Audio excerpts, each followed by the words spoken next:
Hey guys, this is an outdoor vlog camera comparison test between the iPhone 14 Pro and a camera that was released 2 years ago, which is the Samsung Galaxy S20. Now I know that this is not a fair comparison by any means, but we're just trying to see how much smartphone cameras have improved over the last 2 years. If it has improved drastically, if it's just a slight improvement, if it hasn't improved at all, or if it has been on a decline, if it has actually gotten worse. Let's find out. Now, I was shooting this video on 4K 30 frames per second on both cameras. Actually, would have shot this video on 4K 24 frames per second because that's the frame rate that looks the most realistic when vlogging. But sadly, the Samsung Galaxy S20 can't shoot in 24 frames per second when using the camera app that is built into the phone, because we're using the camera app that is installed by default on the phone. We're not using the third-party app. The only way you can shoot on 24 frames per second on the S20 is if we install a third-party app, or if we shoot using Pro mode, which is the mode that allows us to adjust the aperture, shutter speed, and ISO manually by ourselves. But we're not shooting in that mode, we're just shooting in the default video mode on both cameras. We shot this entire test in SDR mode only, that's standard dynamic range. We didn't shoot in HDR mode because things can get complex later on if you're shooting with that mode and want to edit them later. For the everyday smartphone user, you just want something that's easy to use and ready to go. So if you don't understand HDR and how to use and edit HDR footage, then simply turn it off on both cameras. Standard dynamic range is still more than good enough. Also, shooting in HDR is available on some camera modes on the Samsung, whereas it's available on all the camera modes on the iPhone. So it will be difficult to compare both of them in certain scenarios if you go the HDR route. So we're sticking with SDR all through this video. Back to the video. I'm shooting this video using the rear camera on the smartphone at the moment because that's the best quality lens on any smartphone. The wide lens on the S20, it's a 26mm focal length, but on the iPhone 14 Pro, it's a 24mm focal length. So I believe that the footage on the iPhone will look wider and more things will be in frame, just a bit than the S20. Now let's do a quick sound test. The sound right now is coming from the iPhone 14 Pro. There's no external microphone attached to it. This sound is coming from the inbuilt microphone of the iPhone 14 Pro. And now this is the S20. This is how the S20 sounds. No external microphone has been attached to it. This is the inbuilt microphone of the Samsung Galaxy S20. Which sounds better? Which do you prefer? There's not really noise in the background, but which is doing a better job at eliminating noise? There's just a small wind noise in the background currently. So which is doing a better job? Let me know. Let's go. From the footage so far, you will notice that the iPhone footage is leaning towards warmer tones, while the Samsung is leaning towards cooler tones. Both are doing a good job with dynamic range, but the Samsung is recovering the highlights better than the iPhone. This is apparent when you look at the bright parts of the image, such as the sky. The clouds in the sky are more visible on the Samsung than on the iPhone. As for the color of the sky, they look white on the iPhone, while they are blue on the Samsung. At that time of the day, which was about 11 AM, in reality, the sky did not have a blue color. It had more of a white color. So the iPhone is doing a better job at representing the color of the sky. For the shadows, which are the dark parts of the image, the iPhone appears to be doing a slightly better job than the Samsung. Looking at the beard and hair, the iPhone is exposing those parts better than the Samsung, but those parts look sharper on the Samsung. In general, when it comes to exposure, the iPhone tends to prioritize the shadows over the highlights, while the Samsung prioritizes the highlights over the shadows. That's for the rear-facing camera. Now let's check out the front-facing camera. So now this is what the front-facing camera on both smartphones look like. This is the S20 and this is the iPhone 14 Pro, which looks better. Front-facing camera will not look as good as the rear-facing camera as you have seen earlier, but they should still do the job. The good thing about this is that we can see ourselves on the display of the phone. We can know if we're in frame. We can make sure that all the parts of our face and all is properly in frame. We can see everything that's going on in the background. So if somebody wants to like come and hit you or come and kidnap you, you can see the person in the background and make an interception before that person gets to you. Yeah. So how does it look? Which do you prefer? Which is doing a better job with the dynamic range? That's the details and the shadows and the highlights, which is recovering those details better. Look at my beard. Look at my hair, which looks better. Can you see the details on my hair more on the iPhone or on the Samsung? Look at this. That's for the shadows, and look at the skies. That's for the highlights, which is doing a better job at recovering the details on the skies. The clouds, which can you see the clouds better in? Let's go. That's for the dynamic range test on the front-facing camera. Also, when using the front-facing camera, which sound is better? There's a little wind noise in the background. So which sounds better when using the front-facing camera? Because I know the way the mic system works when you're using the rear camera, it's not the same way the mic system works when you're using the front camera. So which sounds better when using the front camera. Let's go. For the front-facing camera, the reverse is the case. As regards dynamic range, the Samsung is now prioritizing the shadows over the highlights, which should be cool, but it's taking it too far, and the footage now looks kind of flat, washed out, while the iPhone footage has more contrast added to it. I prefer the look of the iPhone in this situation. It's doing a better job. For the audio, we had varying results throughout this video. There were times when the iPhone sounded better, and there were times when the audio from the Samsung sounded better. Throughout this video, I changed the audio source from time to time, so always check which section of the screen the sound icon is in to know which smartphone the audio is coming from at any given point in time. Overall, I feel like the audio from the Samsung was better in most situations than the iPhone, especially in the area of background noise reduction, but both are doing a good job considering no external microphones were used. If you're getting value from this video, kindly hit the subscribe button, like, and leave a comment if you have any questions. Now, back to the video. So now this is portrait video on the Samsung Galaxy S20, and this is cinematic mode on the iPhone 14 Pro.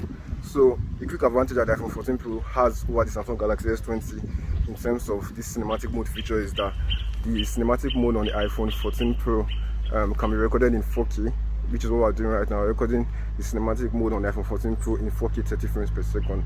The Samsung Galaxy S20, on the other hand, is limited to 1080p, still at 30 frames per second, but just 1080p. So when it comes to the resolution and the quality in general, the iPhone is going to look better. But what about the edge detection? Look at my hair and all. So the goal of portrait video and cinematic mode is to probably blur the background and keep the subject in focus. But the problem in cinematic mode and portrait video in general is that it does not really do a very good job at that. Look at the top of my hair, at the part of my hair being blurred out on both cameras. On the iPhone, we're recording this on aperture of f7.1.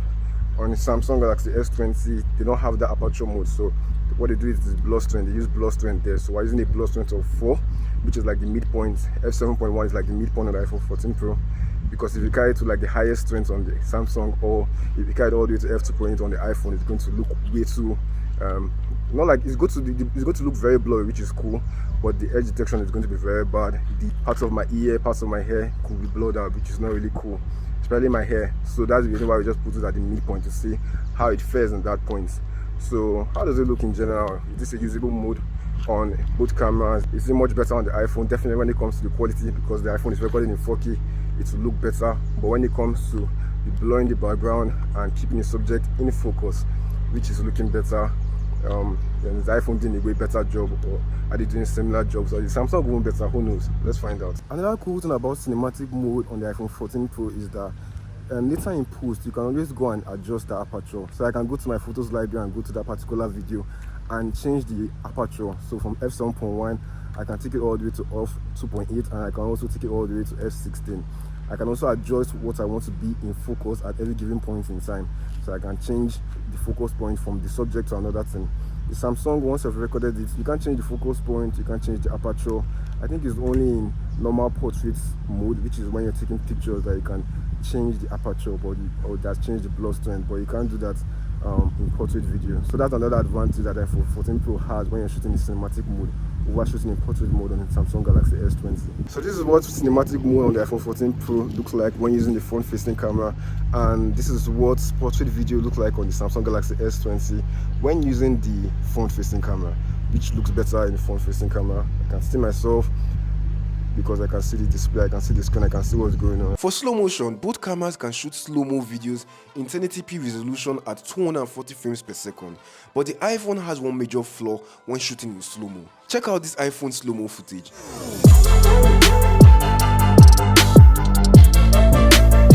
And now check out this Samsung slow-mo footage.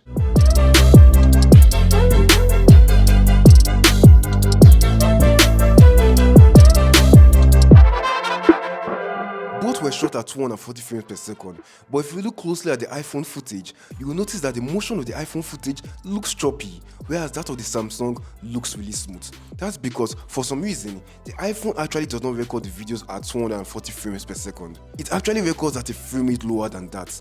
In this particular instance, it recorded the footage at 153 frames per second, which means it's not capturing enough data per second to be able to slow down the footage properly. It's dropping frames every second, and I tried this in different environments. requirements, and the same issue persisted. Now I did further research and I discovered that this issue started with the iPhone 13 series and is still an ongoing issue in the iPhone 14 series. Phones that were released before iPhone 13 such as iPhone 10, iPhone 11 don't have this issue.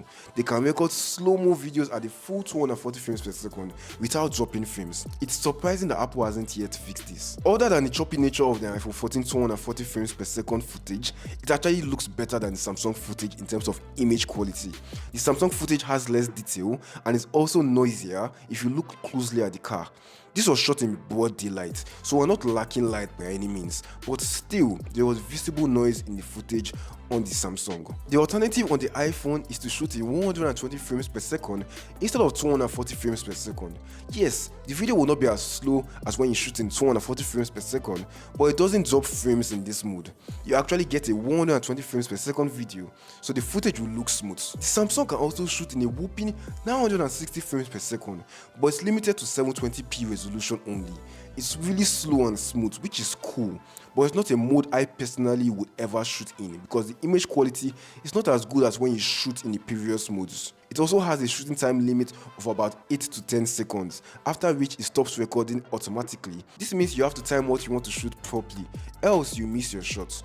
Also, no sound is being recorded when shooting in this mode. Both cameras can also shoot videos in 4K 60 frames per second, and if you want the best image quality for slow motion videos, this is the way to go. You shoot in this mode and then slow down the video from 100% speed to 50% speed if it's a 30 frames per second timeline, or from 100% speed to 40% speed if it's a 24 frames per second timeline. Yes, the footage won't look as slow as when you shoot in a dedicated slow motion video mode that shoots in 240 frames per second, but it has superior image quality. And if your priority is quality over speed, then that's the way to go. Both cameras do a good job at this, with the iPhone leaning towards warmer tones as usual, and the Samsung leaning towards cooler tones as usual. This is what the ultra-wide lens on both cameras look like. They both have a focal length of 13mm, so when it comes to how wide they are, they should probably look maybe almost the same. Maybe probably the Samsung will look a little bit tighter because of the video stabilization on the Samsung crops in a little bit more than that of the iPhone. A lot of things are going to be in frame right now, so which looks better in general. I prefer vlogging with the wide lens because this ultra-wide lens is just too wide in my opinion when it comes to like vlogging like this, like walking with the phone and talking to the camera. But which do you prefer? Which looks better? Let me know. Also, which is doing a better job at stabilization? Let's try it out. Video stabilization is turned on both cameras right now. Which is doing a better job with video stabilization? We're walking backwards right now and we're walking forward. Which is doing a better job with video stabilization. I kind of feel like the iPhone will have better stabilization just because the iPhone has sensor shift stabilization, which was first introduced in the iPhone 13 series. That was in 2021. And sensor shift stabilization is really powerful. The stabilization is taking place on the sensor rather than OIS, which takes place on the lens, and it does a better job in general. So I'm not going to be surprised if the stabilization on the iPhone is better. Let me actually be moving. It's just that this generator that's turned on in the front, I don't want it to spoil the audio. But yeah, which looks better? Are they almost the same? Is the iPhone better or is Samsung better? Can the Samsung surprise me and be better at video stabilization than the iPhone, even though it was released 2 years ago? Let's see. Which do you prefer? Walking forward or going this ultra-wide lens? Let's quickly switch to the wide lens and see which stabilizes better. So this is the wide lens of both cameras. Both have video stabilization turned on, which is doing a better job at stabilizing the video. Or walking forward, which is doing a better job. Let's see, which do you prefer? Is the iPhone better or is the Samsung better? Let's just walk backwards a bit. Let's walk forward. Using the wide lens, let's run on both cameras.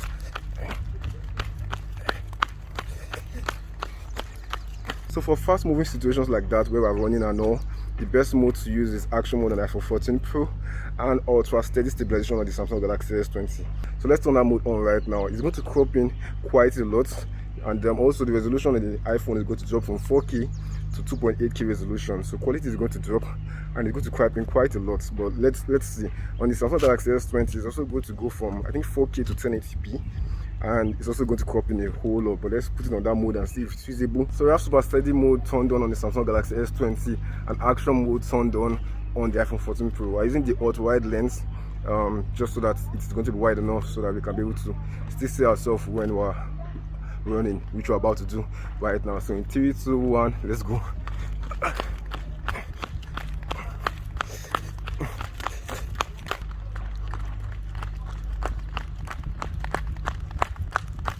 For video stabilization, the iPhone is doing a better job in pretty much all the tests. Case closed. Now let me show you some really cool features that the Samsung Galaxy S20 has that iPhone 14 Pro doesn't. The first one is that when we're recording a video on the Samsung Galaxy S20, as we're recording the front-facing camera right now, you can just flip, like tap a button, and it flips to the rear-facing camera. On the iPhone 14 Pro, we can't do this. We have to first stop the recording, flip the camera to the rear-facing camera, and then record. But on the Samsung, you can keep on flipping. It's currently on the rear-facing camera front. While it's still recording, you don't have to stop the recording. On the same video, you can just be flipping the cameras. For the iPhone, for some reason, they don't have that feature.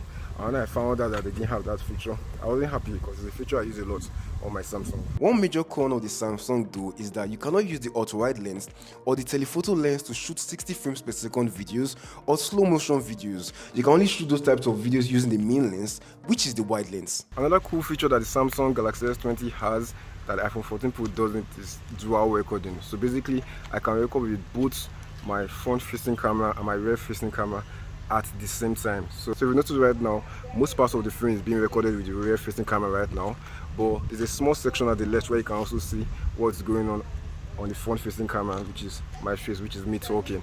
And we can also even switch it. If you want the rear-facing camera to not be in that small portion, we can just press the button and it flips. So now most parts of the frame is now being covered by me, which is the front-facing camera, and then the small portion of the screen is now covered by the rear-facing camera. So yeah, it's a really cool feature. The iPhone doesn't have this feature. If you want to do this on the iPhone, I think you have to download the third-party app, but on the native app, that's the inbuilt camera app on the iPhone 14 Pro, you don't have this feature. It's a cool feature. I don't use it that much, but I can see where it can come handy. Also, I also forgot to mention, sadly it's only in 1080p. You can't do this in 4K.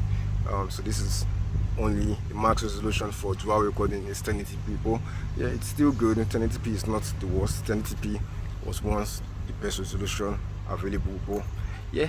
Another advantage of the iPhone 14 Pro as regards shooting video is its display. It has a peak brightness of 2000 nits, and this is really useful when shooting outdoors in broad daylight. The phone's display gets really bright, so you'll be able to clearly see what you're shooting, and it makes a huge difference, trust me. The Samsung on the other hand has a peak brightness of 1200 nits, which is still okay, but it's nowhere as bright as that of the iPhone, and the difference when you're shooting with both of them is night and day. It's not a feature that can be captured properly on camera. It's something you just have to see for yourself. The only downside with this feature is that the peak brightness only lasts for about 5 minutes. After 5 minutes, it goes down to 1000 nits, I think. But even at that 1000 nits, it still looks brighter than the Samsung. So this is the 3x telephoto lens on both cameras. Which looks better in your opinion? This is by no means a vlogging lens because this is a much tighter lens.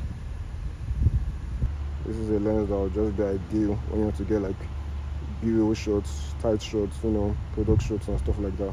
Which do you prefer? Most likely, I'm sure you say the iPhone, but is it way better than the Samsung Galaxy S20 or is it just slightly better? There's a 2 years gap in when they were released, so like I said, it's not a fair comparison, but still, Samsung Galaxy S20, I'm sure you can still use it to create good content, and it's way cheaper right now because it was released 2 years ago. So if you're on a budget, you can consider getting a Samsung Galaxy S20. iPhone 14 Pro has a hefty price tag. This one right here is the 256 gig model, and it costs $1,100. Samsung Galaxy S20 on the other hand, when it was released, it cost I think $1,000, but right now it will be, I don't think you won't see brand new anymore, but you probably have to go into the used market and you find it really cheap. So yeah, consider that. As at the time of making this video, you can still get a brand new Samsung Galaxy S20 from Amazon for just under $500. So that's a really good deal.